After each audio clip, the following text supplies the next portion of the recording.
Bonjour et bienvenue pour un nouveau temps d'étude de la Bible.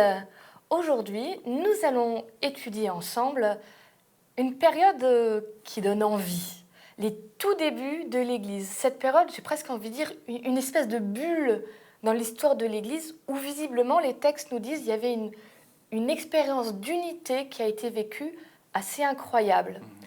Et donc, pour parler de ce sujet, l'expérience d'unité dans l'Église primitive, j'ai le plaisir aujourd'hui d'être accompagnée de deux pasteurs, José Boulet, bonjour José, Élise, et Mathieu Fury. Bonjour.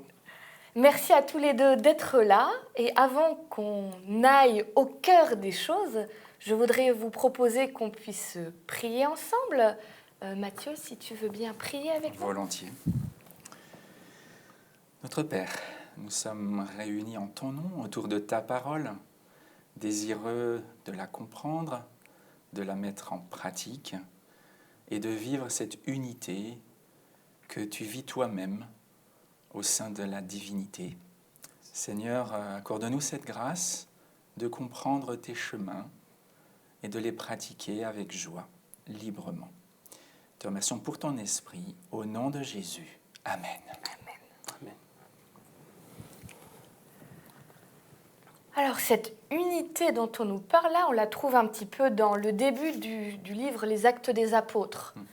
Elle n'a pas duré aussi longtemps que ce qu'on pourrait vouloir. Mais le temps qu'elle a duré, on voit dans les textes quelque chose qui est décrit comme très fort, très puissant. Il y a des miracles, il y a des conversions en masse de personnes qui arrivent.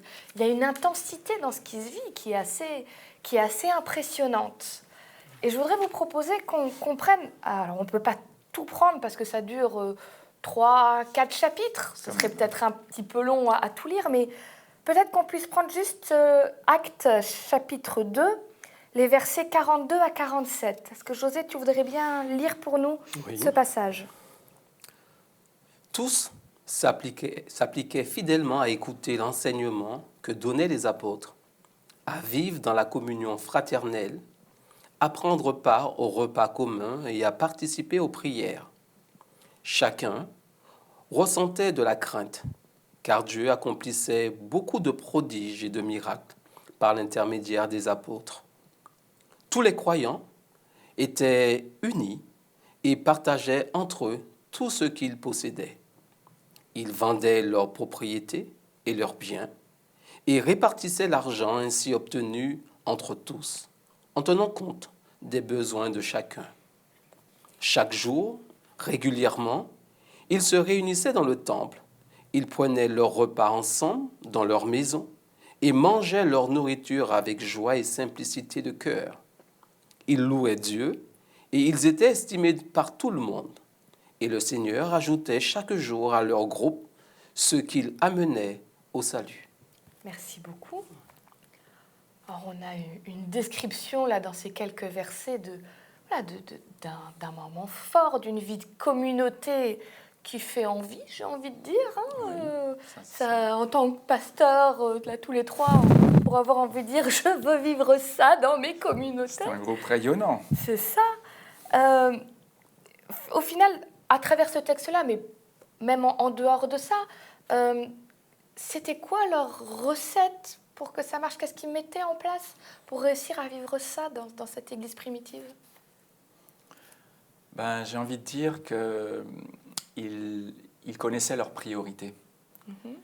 C'est-à-dire qu'ils avaient fait vraiment de la compréhension du salut une priorité.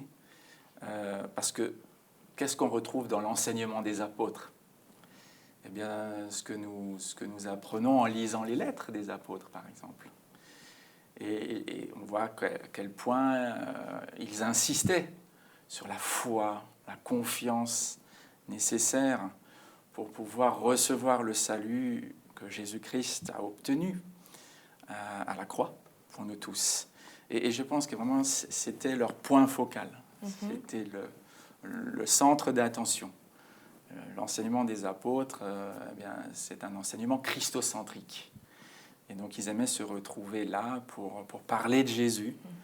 Je veux dire, ils avaient encore les yeux éblouis Certains d'entre eux avaient vu Jésus, la plupart d'ailleurs étaient des témoins oculaires, le connaissaient, l'avaient entendu. Et je pense qu'ils étaient aussi là un petit peu en souvenir de tout ce que Jésus a enseigné. Et cet enseignement a été repris par les apôtres. Et on ne se lassait pas de l'entendre, de l'approfondir et de le partager. Donc ça, c'est le point de départ. Je pourrais aussi dire que lorsqu'on lit les épîtres de l'apôtre, les lettres de l'apôtre Paul, on se rend compte que dans sa manière de procéder, notamment à Éphésiens, il y a une partie, je pourrais dire, plutôt théorique, et puis une partie pratique dans plusieurs de ces lettres. On voit que dans ce que vivent les disciples, on pourrait aussi parler de deux parties, de deux piliers. Un pilier, je pourrais dire, moi dans la personne du Christ, ce que Dieu a réalisé. Donc on va aller dans l'enseignement, on va aller dans la prière, on va aller dans la dévotion personnelle. Et puis, Christ en moi, c'est la partie pratique, on pourrait dire, ce qu'on va vivre avec la communauté, ce qu'on va vivre avec les uns et les autres. Donc à la fois, ce que je comprends et qui me fait grandir spirituellement doit se voir au niveau, je pourrais dire, horizontal les uns avec les autres. Donc dans ce groupe de personnes, dans cette description, je vois ces deux aspects. Un aspect vraiment où croissance par l'Esprit de Dieu et qui est matérialisé au travers de la relation les uns avec les autres. Donc les deux ensemble fait un ensemble de personnes équilibrées et complets. Ce que tu dis me fait penser à une image que j'aime bien par rapport à ce texte. C'est prendre l'image d'une plante. C'est une image qui est souvent utilisée dans la Bible, d'un arbre ou d'une plante en train de grimper. Et ce serait de dire, pour qu'une plante ou un arbre soit dans son plein potentiel, il faut deux choses. La première, c'est qu'il lui faut des racines. La graine doit commencer par enfoncer ses racines profondément. Et régulièrement, tout au long de sa croissance, il faut que les racines soient profondes et nourrissent l'arbre.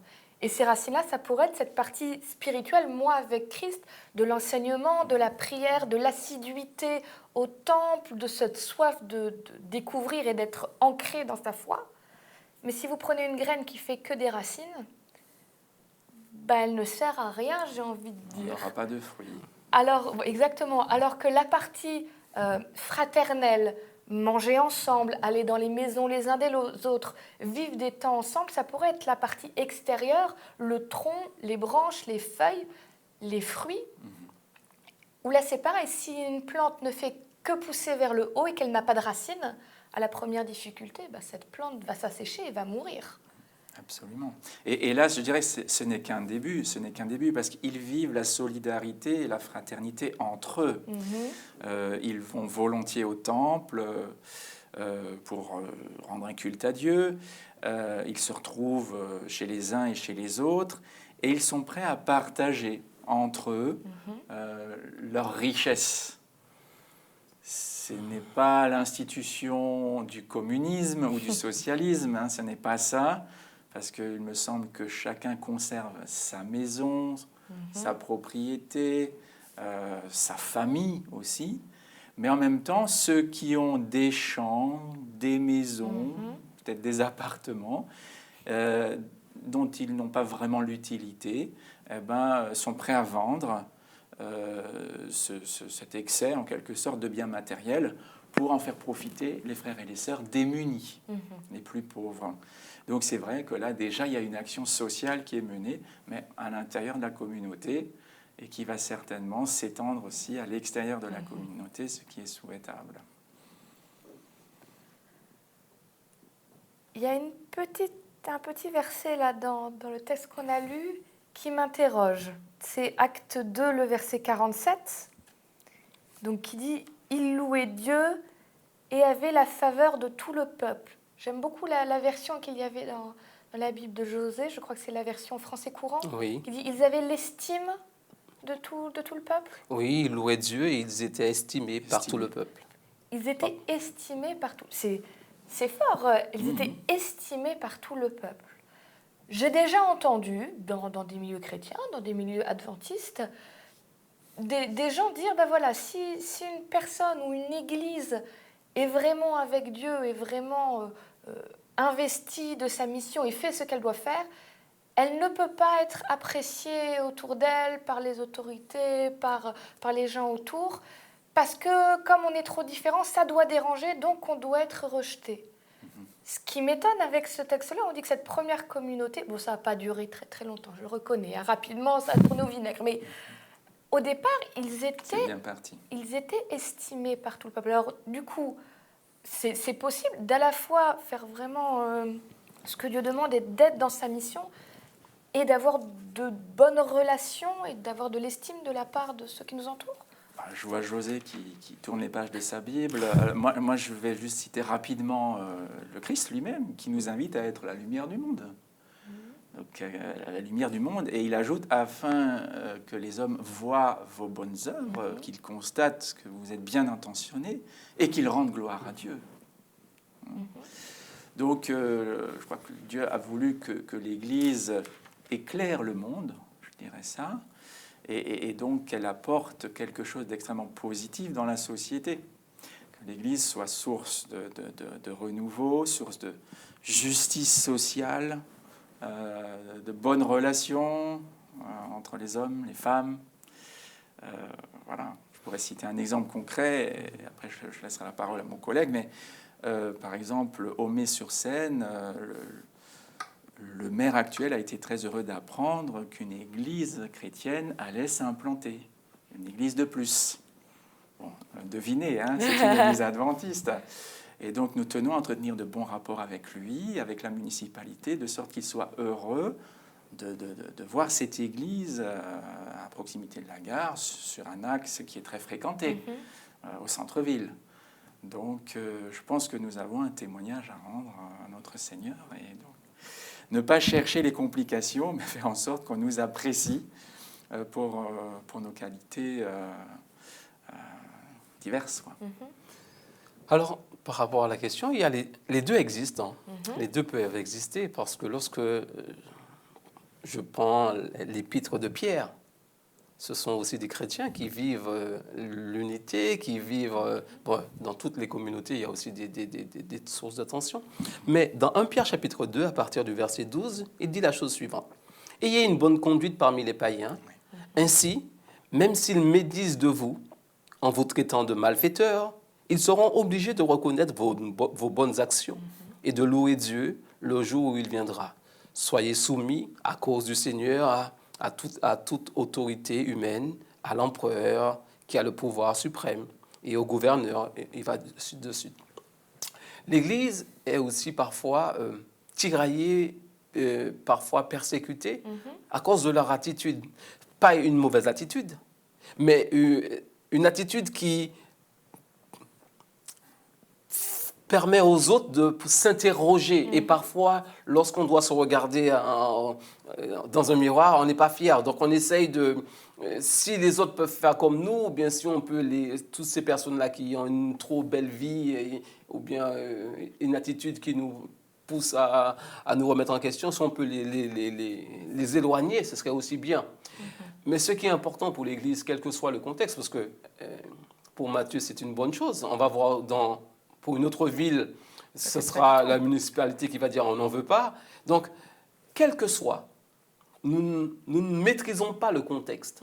Nous devons tout faire pour que ce soit dans les meilleures dispositions possibles, mais nous ne maîtrisons pas. Ce qui reste important à comprendre, c'est que quel que soit le contexte, qu'au travers de nos actions, au travers de notre attitude, nous puissions avoir une attitude qui montre que le Seigneur est bien notre Seigneur, et notre Sauveur, et notre attitude doit montrer qu'il y a bien quelque chose qui s'est passé dans nos vies.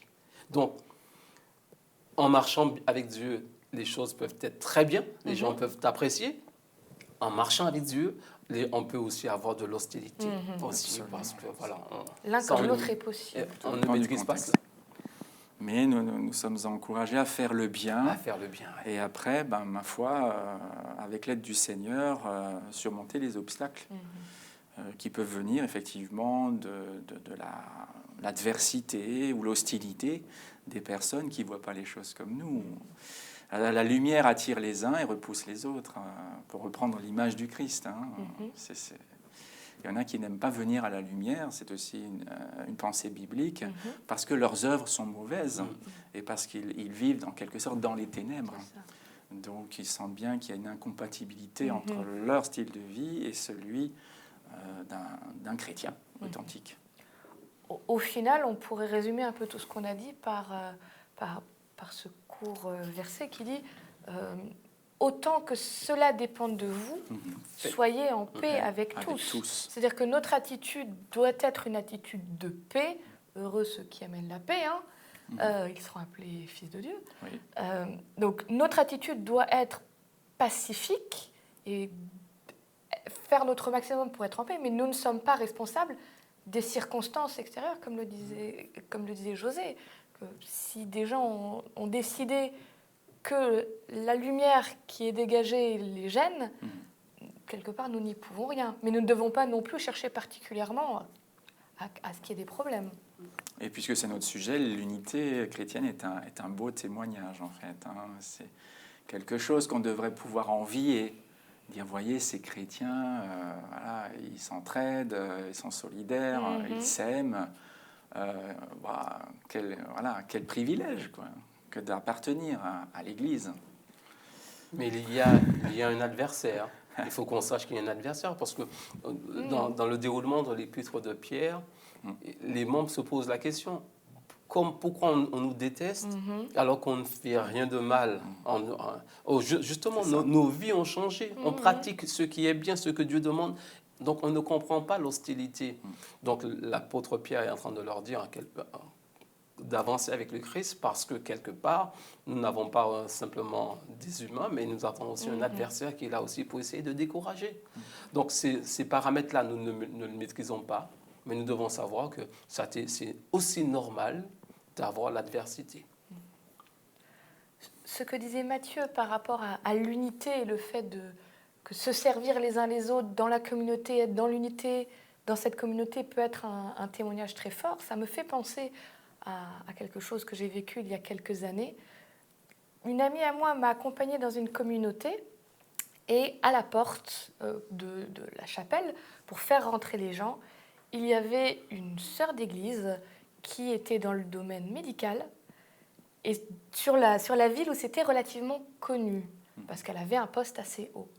Et elle était diaconesse de sa communauté, donc accueille les gens, bonjour, vous pouvez vous asseoir là, est-ce que vous avez besoin de quelque chose ? Et cette personne qui m'accompagnait, je ne suis pas sûre qu'elle ait retenu grand-chose de ce qui a été dit pendant la cérémonie, pendant le culte, mais peut-être un peu, j'ose espérer qu'un petit peu quand même. Mais en ressortant, ce qu'elle m'a dit, mais c'est incroyable, cette dame qu'elle connaissait de vue, elle dit, cette dame a des postes importants, c'est elle qui est à la porte pour accueillir les gens, mais c'est fou, il n'y a aucune barrière entre vous. Ça l'avait extrêmement marqué.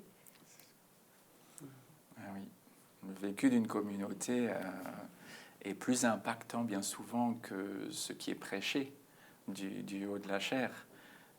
On le sait, le poids du vécu est considérable en comparaison avec le poids des mots. Donc souvent, on le sait, quand une église est unie, elle rayonne, elle dégage quelque chose et on se demande qu'est-ce qui se passe. C'est vrai aussi pour des familles, on en parle de l'église, mais dans une famille, aujourd'hui, on n'en trouve plus beaucoup, justement. Des familles dans lesquelles on vit quelque chose de fort et de simple à la fois. On sent qu'il y a une unité, qu'il y a une même intention, qu'il y a une bonne entente. Ça pose question, parce qu'on se dit, mais comment ça se fait que ces gens sont différents ou qu'ils puissent vivre quelque chose que nous, on n'arrive pas à vivre. Alors, en commençant, je disais que l'unité, elle était là, mais que rapidement, il y a pu y avoir quelques frictions. Une de ces frictions qui est décrite, c'est au chapitre 4, 5 surtout des Actes. On va nous parler de deux personnes, Ananias et Saphira, un mari et sa femme. On l'a lu un petit peu dans Acte 2, on a dit, voilà, les membres de cette communauté, ils étaient tellement unis entre eux que ceux qui avaient des biens dont ils pouvaient se passer, des terrains entre autres, les vendaient et amenaient l'argent pour le distribuer à ceux qui étaient plus démunis. C'est ça, l'objectif était de faire échec à la pauvreté. Il n'y avait parmi eux aucun indigent. C'est ce qui est souligné au verset 34 du chapitre 4. Tous ceux qui possédaient des champs, donc au pluriel, des maisons, les vendaient, apportaient le prix de ce qu'ils avaient vendu, le déposaient aux pieds des apôtres, et l'on faisait des distributions à chacun selon les besoins. Mais du coup, on a ce couple, Ananias, Saphira, qui, voyant les autres vendre, se disent, on va vendre notre champ aussi, on va dire qu'on amène tout l'argent et on en garde une partie pour nous. C'est pas très joli. Mais ils font ça, et l'apôtre à qui ils l'amènent par l'esprit sait qu'ils mentent, et il meurt sur place.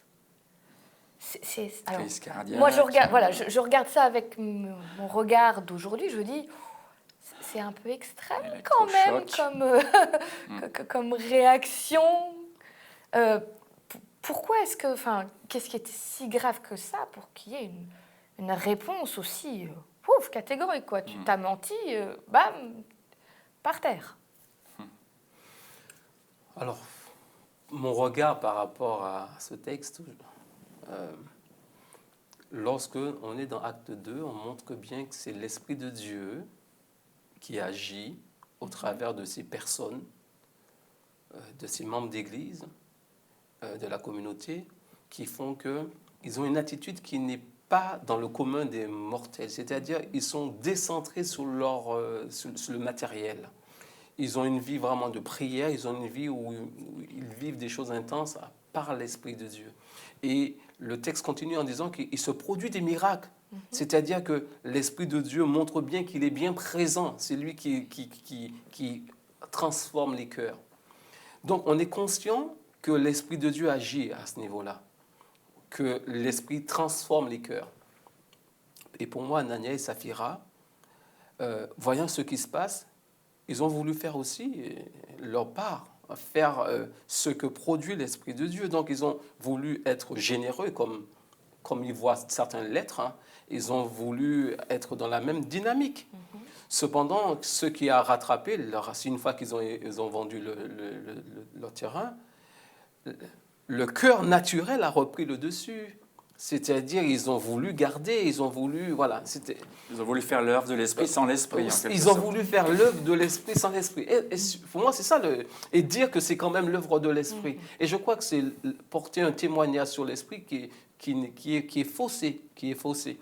Et donc, c'est faire insulte quelque part à l'esprit de Dieu. Et pour moi, ce qui arrive à Ananias et Saphira, c'est quelque part un prototype. Un prototype parce qu'on se rend compte dans Matthieu chapitre 7, lorsqu'il y a le jugement, il y a beaucoup de personnes qui viennent devant le Seigneur en train de dire « Nous avons fait des choses que ton esprit faisait. » C'est-à-dire, on a été visité, on a guéri, on a fait cela, on a prêché en ton nom. Et Jésus va leur dire « Moi, je ne vous ai jamais connu. » C'est pour montrer qu'il est important que l'Esprit de Dieu change nos cœurs et nous fasse agir avec lui comme étant la source de nos agissements, et non pas nous dissimuler devant des attitudes, des réactions, et agir en faisant croire que c'est l'Esprit de Dieu, on se trompe soi-même. Je pense qu'en se trompant soi-même, on arrive à ce même verdict. Ouais, donc là, ce qui a été condamné, c'est leur hypocrisie, c'est leur amour de l'argent, c'est leur fausseté quelque part. Et il leur est reproché de mentir au Saint-Esprit, donc quelque part de commettre le fameux péché contre l'Esprit Saint, c'est-à-dire de passer outre le seuil de la patience de Dieu. Et c'est vrai que pour eux, le temps s'est accéléré, on pourrait dire ça, il y a eu comme une anticipation du jugement.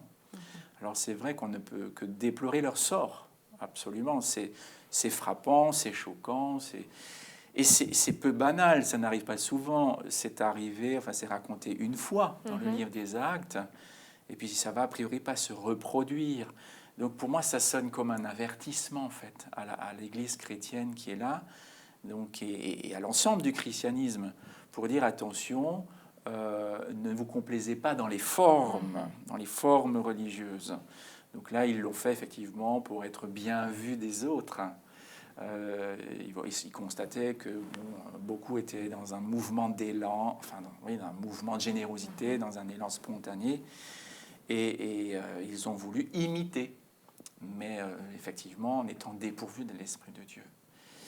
Alors, c'est sûr qu'il y a plus de...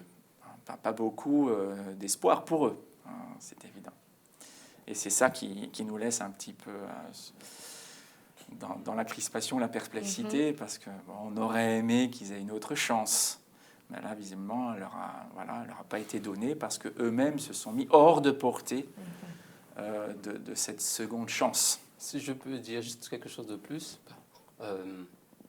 dans 1 Jean chapitre 2, nous dit n'aimez pas le monde, ni les choses qui sont dans le monde. Et puis, il va décrire 3 choses. Il va décrire la convoitise des yeux, donc c'est-à-dire satisfaire ses propres désirs, satisfaire ce qu'on voit, et puis orgueil de la vie. C'est-à-dire que les êtres humains dans le monde, nous sommes tous comme cela. Par contre, lorsqu'on va faire l'expérience du salut, le Saint-Esprit va œuvrer dans nos cœurs pour nous décentrer de nous-mêmes, pour nous recentrer dans la personne du Christ. Le danger pour un croyant, c'est de faire croire qu'effectivement que le Saint-Esprit fait dans sa vie, alors qu'il sait très bien que lui, il empêche le Saint-Esprit de faire. Et donc, on peut courir le même danger, c'est-à-dire de paraître bien aux yeux de tout le monde, tout en sachant soi-même et sans chercher, sans vouloir un changement. Qu'on reconnaisse qu'on ne soit pas juste et qu'on demande pardon et on veut que le Seigneur change nos cœurs. On est dans une démarche. Mais cacher volontairement pour pouvoir dissimuler et paraître bien, là, c'est un danger aussi pour nous. Merci beaucoup à tous les deux. Je garderai ce texte, je crois que c'est Paul qui dit « Ne vous y trompez pas, on ne se moque pas de Dieu. Ce qu'un homme a semé, il le moissonnera aussi. » Que nous puissions chacun garder d'être centrés sur Christ. Parce qu'au final, ce qu'on peut retenir pour cette unité qu'ils ont réussi à vivre ensemble, c'est que cette Église s'est décentrée d'elle-même pour se centrer sur son Sauveur et le chef de cette Église, qui était Christ. Et ça passe par le cœur de chaque personne composant la communauté. Il y a la décision d'ensemble, mais il y a les décisions de chacun. Et c'est si chacun rentre dans cette démarche que nous pourrons retourner à cette unité qu'a vécue l'Église des tout premiers temps. Je vous remercie beaucoup d'avoir été avec nous. Que le Seigneur puisse vous accompagner dans votre recherche de lui et de sa volonté. À bientôt.